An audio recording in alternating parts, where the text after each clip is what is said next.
Hi, and welcome to our short WebMeeting video tutorial. WebMeeting is a versatile, easy-to-use WebRTC-based collaboration platform which allows you to interact with colleagues and associates with just a few clicks and no installation of any additional software. 3CX WebMeeting is available with all editions of 3CX to allow from 25 up to 250 video conferencing participants. Scheduling a meeting can be done from within the 3CX web client. Every extension has access to WebMeeting and the ability to schedule meetings. Web meetings can be scheduled to take place immediately or held in the future. Just enter the details of the meeting so that people joining will know what the meeting will be about.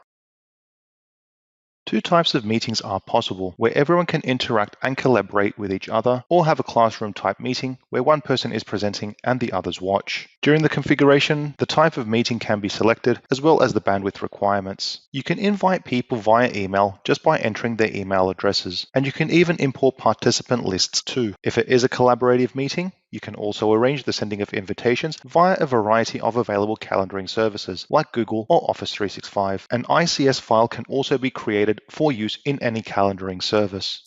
Joining the meeting is as simple as clicking the link which is generated and can be unique for each participant and sent to their email. But an open link is also generated which can be used by anyone. This could be published in a blog post, for example. 3CX WebMeeting has 3 different levels of users. The organizer is the person who created the meeting and has control over all aspects of the meeting. Presenters are users who are tasked with presenting ideas and concepts to the other participants. And finally, normal participants who will be the crowd and listen to the ideas being presented. With WebMeeting, you can present yourself with a simple webcam and microphone. You can even broadcast with a variety of resolutions, depending on your available bandwidth.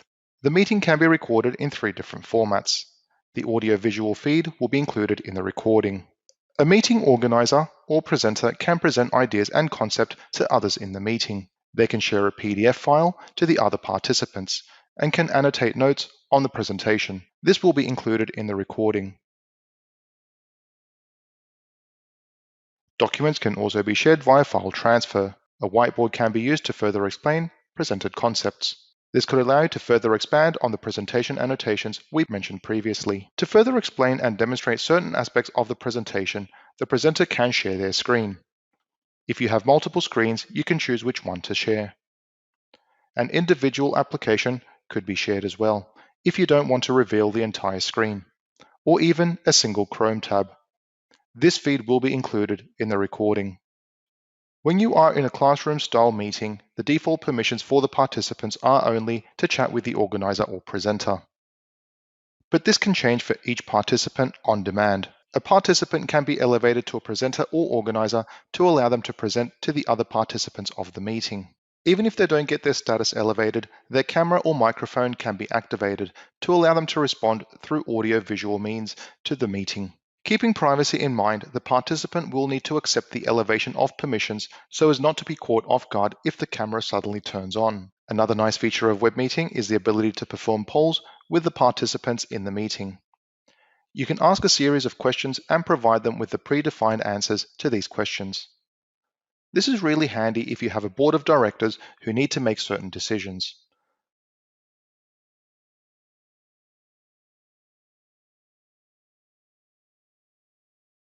The report can even be distributed to the participants automatically within the meeting if you want.